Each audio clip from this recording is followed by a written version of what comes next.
आप सबको मेरी नमस्कार। मेरा नाम है अजय। मैं इस चैनल पर आपके लिए हॉरर स्टोरी, देवकीय चमत्कार और लोक कथाएं लेकर आता हूं। आपको भी अगर इस तरीके के आर्टिकल काफी ज्यादा पसंद आते हैं तो प्लीज चैनल को सब्सक्राइब करें और एक प्यारा सा कमेंट ये साथ में कर दें कि भाई इस शहर से हम देख रहे हैं और इस परिवार में हम भी शामिल हो गए, और मैं आपका जवाब जरूर दूंगा। आइए शुरू करते हैं आज का आर्टिकल। और ये आया है हमारे पास उत्तराखंड से। उत्तराखंड का एक खूबसूरत शहर बेरीनाग, वहां से। और इनके साथ जो भी हॉरर एक्टिविटी हुई थी लगभग सन 2008 के करीब हुई थी। इसमें आपको दो मुख्य किरदार मिलेंगे, एक का नाम अमर सिंह और एक का नाम विनोद। अमर सिंह जो होता है पहले से उस सरकारी विभाग में जॉब कर रहा होता है, लेकिन जो विनोद होता है वो हल्द्वानी का रहने वाला होता है और उसका ये सपना होता है कि भाई मेरी जॉब लगे तो पहाड़ पे लगे, क्योंकि मुझे प्लेन में काम करने में मजा नहीं आता और पहाड़ की तो बात ही अलग है। और इसकी किस्मत इतनी अच्छी होती है, ये भी क्वालिफाई हो जाता है सरकारी जॉब के लिए और इसकी पोस्टिंग आती है पहाड़ के एक गांव में। ये अपना वहां पर जाता है, एक कमरा लेता है, लेकिन इसको समस्या ये आती है कि भाई ये अपना जो भी मोबाइल था, मोबाइल भी चार्ज नहीं हो पाता था और उस गांव में तो भाई 4-4 दिन तक कई बार लाइट भी नहीं आती थी। और जो अमर सिंह था इसका साथ ही काम करता था तो इससे इसकी यारी दोस्ती भी हो गई। तो यहाँ पर अमर सिंह ये कहता है कि भाई क्यों ना ऐसा करते हैं, यहाँ से लगभग 10-12 किलोमीटर 15 किलोमीटर पे बेरीनाग है, हम वहाँ पर कमरा ले लें। एक तो शहर का शहर हो जाएगा, थोड़ा सा हमारा मोबाइल वगैरह हो गए, इस तरीके के हो गए, हमारे काम होते चले जाएंगे। विनोद को भी वो बात समझ में आती है, वो गांव का कमरा खाली कर देते हैं।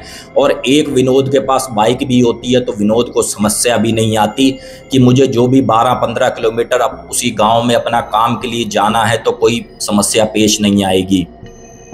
ये अपनी दिनचर्या चालू कर देते हैं। शहर से रोज बेरीनाग से निकलते हैं, उसी गांव में जॉब करते हैं। और एक दिन ऐसा आता है जब ये छुट्टी से आ रहे थे लगभग 3 से 4 बजे ऑफिस से, तो रास्ते में अमर सिंह ये कहता है कि भाई विनोद 2 मिनट के लिए बाइक रोक, मुझे बड़ी तेज शूशू लगा है। तो इस पर विनोद ये कहता है पगले देख ले दाएं बाएं, काफी ज्यादा घना जंगल है, कहीं ऐसा ना हो तेरे शूशू के चक्कर में कोई जानवर आए, तुझे भी उठा के ले जाए, मुझे भी उठा के ले जाए। इनकी तो यहाँ पर खाली हंसी मजाक चल रही थी, लेकिन विनोद बाइक रोक लेता है।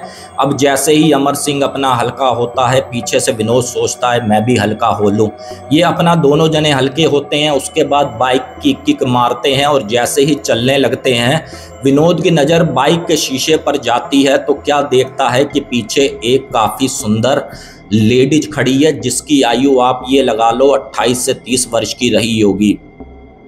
अब जैसे ही अमर सिंह से ये कहता है कि भाई पीछे मुड़कर देखना, मुझे एक औरत दिखी है जो काफ़ी ज़्यादा सुंदर है और वो हमारी बाइक की तरफ क्यों देख रही है और इतने घने जंगल में कर क्या रही है। जैसे ही अमर सिंह पीछे मुड़कर देखता है तो पीछे कोई भी नहीं होता।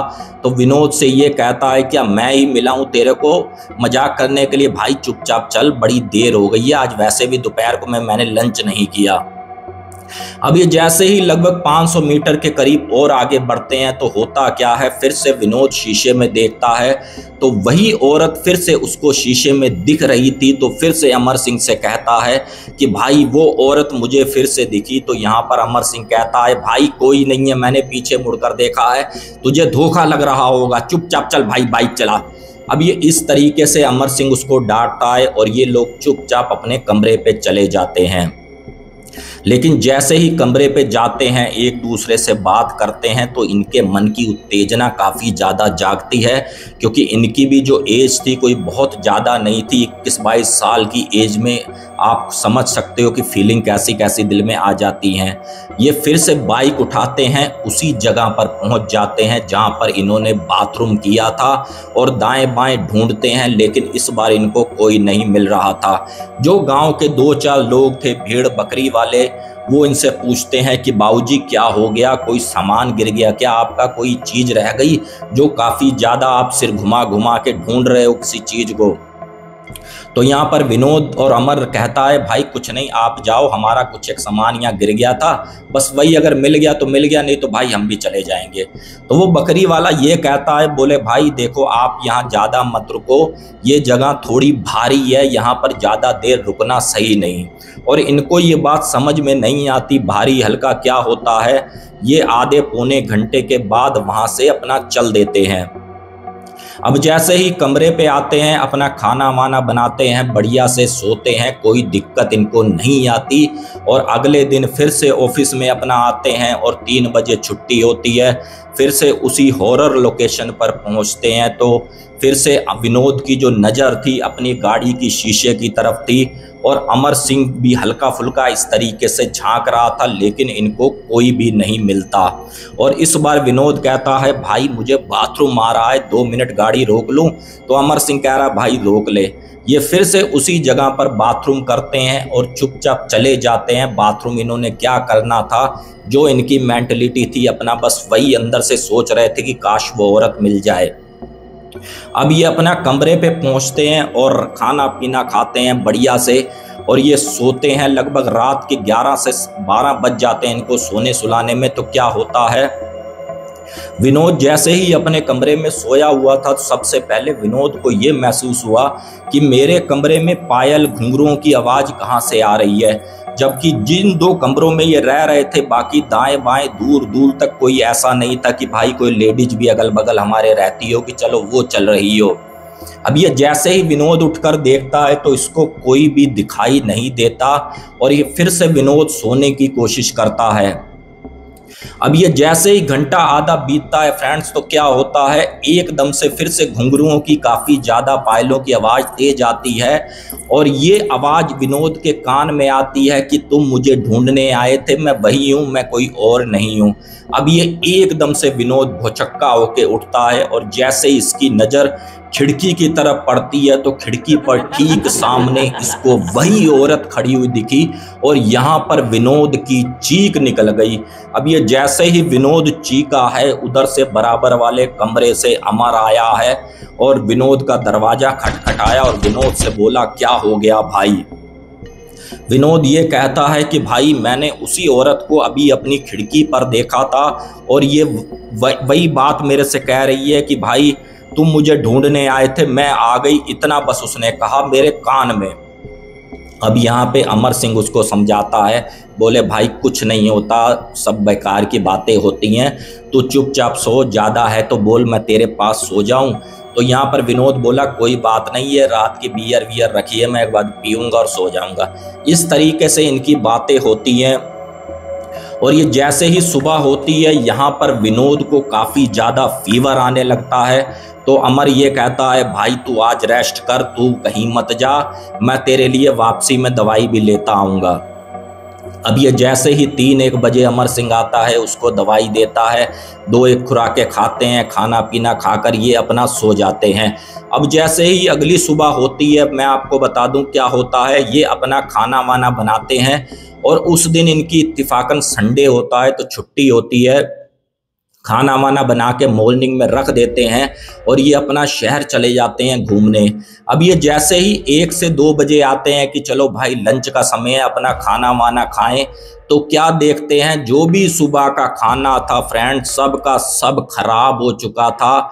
उस पे सफ़ेद सफ़ेद काई जम गई थी, जैसे कितना पुराना खाना है।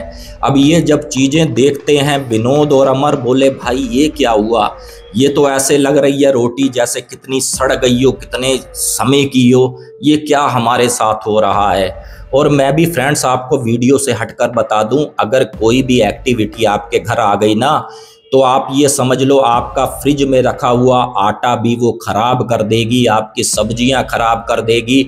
अगर आप कहीं मिठाई वगैरह होटल से लाओ तो भाई वो भी ख़राब हो जाएगी। अगर मेरे पे विश्वास नहीं है, अगर किसी के घर में कोई भी ऐसी एक्टिविटी हुई है या हो रही है, आप उससे जाके पूछ सकते हैं।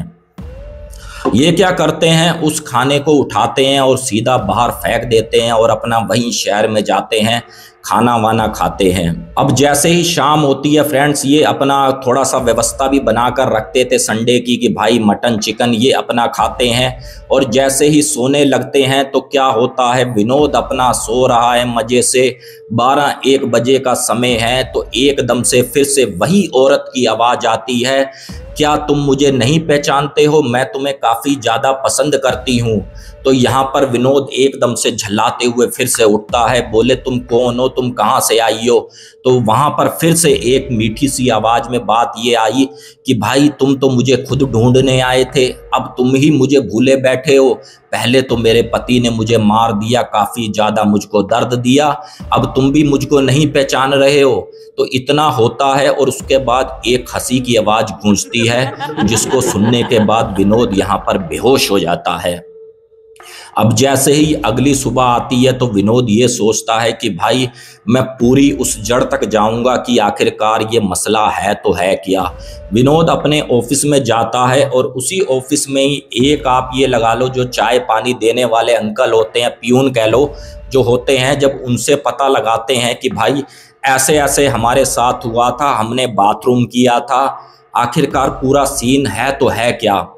वो जो अंकल थे लोकल के थे, काफ़ी ज़्यादा एज थी, उनका ये कहना था जो औरत तुमको दिख रही है वो और कोई नहीं, यहाँ से लगभग 3 किलोमीटर पर एक गांव है, अपने पति के साथ वो रहती थी, उसका पति उसको काफ़ी ज़्यादा प्रताड़ना करता था, दारू का नशा करता था, मारता पीटता था और काफ़ी ज़्यादा मारता था।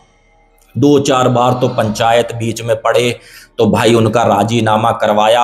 और उसके साथ समस्या एक और भी थी उस औरत के साथ, 5 से 7 साल उसकी शादी को हो गए थे, ना तो उसको बच्चा हो रहा था। इसी वजह से कहीं ना कहीं उसके पति ने कह लो या उसने खुद अपने आप को फांसी पे लटका लिया और आत्महत्या कर ली। अब ये बात जब उसको पूरी बताई गई तो विनोद अपने घर में आया और काफ़ी ज़्यादा टेंशन में। अब उसको ये समझ ना आए कि मैं करूं तो करूं क्या। जैसे ही विनोद सोया हुआ था फिर से वो औरत उसको दिखती है और साफ साफ आवाज़ में ये कहती है कि ऐसी ऐसी मेरा गांव है, तू एक बार मेरे पिता के पास चला जा, मेरी मुक्ति करवा दे, नहीं तो मैं तुझको भी अपने साथ लेकर जाऊंगी। अब जैसे ही विनोद ये सब बातें सुनता है फिर से झल्लाता हुआ उठता है और फिर से अगले दिन उसी काका के पास, उसी पियून के पास जाता है। बोले भाई मुझे उसके पिता का पता बताओ, नहीं तो भाई हमारी जान पर नंबर आ गया है। वो पियून उनके पिता का पता लगाता है। उनके जो पिता होते हैं लगभग 7-8 किलोमीटर की दूरी पर उनका दूसरा गांव होता है। और जो वो अंकल थे वो ये आप लगा लो एक मंदिर के किनारे रहते थे, क्योंकि उनकी इकलौती बेटी थी और उसके बाद उनका कोई साथी संग नहीं था। जो मंदिर से दान चढ़ावा आया, थोड़ा बहुत अपना भोजन हो गया, भगवान का नाम दाम ले लिया। जैसे ही विनोद वहां पर पहुंचता है और पूरी बात बताता है, बोले बाबूजी ऐसी ऐसी समस्या हमारे साथ आ गई है। तो उसके पिताजी भी काफ़ी रोते हैं और ये कहते हैं कि भाई मैंने भी अपनी बेटी पर विश्वास नहीं किया था, ना मैंने अपनी बेटी का साथ दिया, मैंने अपनी बेटी को मरते हुए छोड़ा। और कहीं ना कहीं वो मेरे से भी काफ़ी ज़्यादा क्रोधित है। मेरे को भी 2-3 बार स्वप्न में दिखी है कि मैं तुमको भी अपने साथ ले जाऊंगी, तुमने भी मेरे को दुख दिए हैं। और बेटा तुम चिंता मत करो, तुम बिल्कुल सही जगह आए हो, और लाओ मैं तुम्हारे हाथ में धागा बांध देता हूँ। और रही बात तुम्हारे दोस्त की, एक धागा उसके हाथ बांध देना, क्योंकि वो इस समय काफ़ी ज़्यादा अपने गुस्से में है, विकराल रूप में है, मैं नहीं चाहता तुम्हारे साथ कुछ हो जाए। तो उसके पिताजी मंत्र जाप कर कर एक धागा उसके हाथ बांध देते हैं, एक धागा अमर सिंह के लिए देते हैं और चुपचाप चले जाता है विनोद। और उसके पिताजी एक बात और मेंशन करते हैं, बोले बेटा तुम अगले दिन आओ, मैं तुम्हारे लिए छोटी सी पूजा करूंगा, और हो सके तो भाई अपने दोस्त अमर को जरूर लेकर आना, क्योंकि कुछ एक छाया उसकी उस पर भी पड़ चुकी है। अब ये जैसे ही घर जाते हैं और अमर क्या होता है, एक कमरे में चुपचाप इस तरीके से बैठा हुआ होता है। अब ये विनोद जैसे उसका हाथ पकड़ के खींचता है कि ला भाई मैं तेरे हाथ धागा बांध दूं, अमर एकदम से हाथ झटक देता है, बोले मुझे नहीं धागा बंधवाना, मैं नहीं विश्वास करता किसी भी चीज से। अब होता क्या है, जैसे ही अगला दिन आता है, बहाने सिर अमर को भी वहां पर ले जाया जाता है मंदिर में, और जो भी पूजा विधि होती है उसके पिताजी वहां के एक ब्राह्मण से मिलजुल कर करवाते हैं। और उनका भी सोचना ये था कि भाई मेरी बेटी तो चली गई, इन बच्चों का बुरा क्यों हो। पूजा वगैरह होती है, वहाँ के ब्राह्मण एक राख का कटोरा देते हैं भरकर, और ये कहते हैं कि बेटा अगर हो सके तो इसको अपने बिस्तर पर छिड़क देना, राख पूरे बिस्तर पर, और कम से कम 7 दिनों तक इस राख को हटाना मत, और साथ ही जो राख बचे अपने दरवाजे के बाहर एक लाइन टाइप की खींच देना, और दोनों जने तुम यही सेम टू सेम करना। अब जैसे ही अपने कमरे पर आते हैं, विनोद सेम टू सेम अपने बिस्तर पर राख बिखेरता है और दरवाजे के बाहर करता है। और जब अमर सिंह की बारी आती है कि भाई तू भी ये कर ले, तो अमर सिंह साफ साफ मना कर देता है, बोले मुझे ये ढोंग धतूरा नहीं करना, ये सब बेकार होता है, कुछ भी नहीं होता। अब यहाँ पे अमर सिंह का हल्का हल्का मूड बदलने भी लगा। अब जैसे ही शाम हुई, यहाँ पर अमर सिंह ने अपना दरवाजा बंद कर लिया और विनोद इधर अपने कमरे में सो गया। अब जैसे ही लगभग रात के 11 से 12-1 बजते हैं, तो क्या महसूस होता है, वही औरत फिर से आती है विनोद के पास और ये कहती है तूने तो अपनी आस्था से, तूने तो अपनी भक्ति की वजह से अपने आप को बचा लिया, लेकिन तू अपने दोस्त को कैसे बचाएगा, अमर को? उसको तो मैं अपने साथ लेकर जाऊंगी और दुनिया की कोई ताकत मुझे नहीं रोक सकता। अब ये इतना बोलती है और विनोद एकदम से झटपटाता है और उठता है, और लगभग इस समय तक सुबह के 5 से 6 बज चुके थे और अमर का दरवाज़ा खटखटाया जाता है, काफ़ी तेज तेज खटखटाया जाता है, लेकिन अमर दरवाज़ा नहीं खोलता। और अड़ोसी पड़ोसी इकट्ठे होते हैं और कुछ एक बुजुर्ग उसमें ये कहते हैं, बोले बेटा पुलिस को बुला लेते हैं। अब जैसे पुलिस आती है, दरवाजा तोड़ा जाता है, तो अंदर क्या देखते हैं, अमर सिंह ने अपने आप को एक फंदे के साथ फांसी लगाकर मर गया। अब ये जब चीजें विनोद सब कुछ देखता है, तो विनोद के पैरों के तले जमीन खिसक जाती है। विनोद वहीं जो भी उसकी जॉब थी सरकारी, भाई अपनी जॉब से रिजाइन मारता है, फिर से हल्द्वानी आता है, और अब वो भाई काम जो है एक कंपनी में कर रहा है, और बहुत अच्छी कंपनी है, मैं यहाँ से उसका नाम नहीं लूँगा। अब अच्छा खासा पैकेज अभी भी उठा रहा है। और ये पूरा आर्टिकल जो मेरे पास भेजा नहीं गया, मुझे सामने बैठकर उन्होंने पूरा सुनाया है कि अजय भाई ऐसे ऐसे हमारे साथ हुआ था, हमारा मित्र था अमर सिंह जो अभी भी हमारे दिल में है, और अभी भी उसके बारे में बोलता हूँ तो बिल्कुल यादें ताज़ा हो जाती हैं। तो फ्रेंड्स, ये आर्टिकल मुझे विनोद भाई ने सामने बैठकर सुनाया, मैंने आपको वीडियो के माध्यम से सुनाया। अगर आपको पसंद आया तो प्लीज़ चैनल को सब्सक्राइब करें, बाकी प्यारा सा कमेंट ये करें कि ये आर्टिकल आप कहाँ से देख रहे हैं। जय हिंद, जय भारत।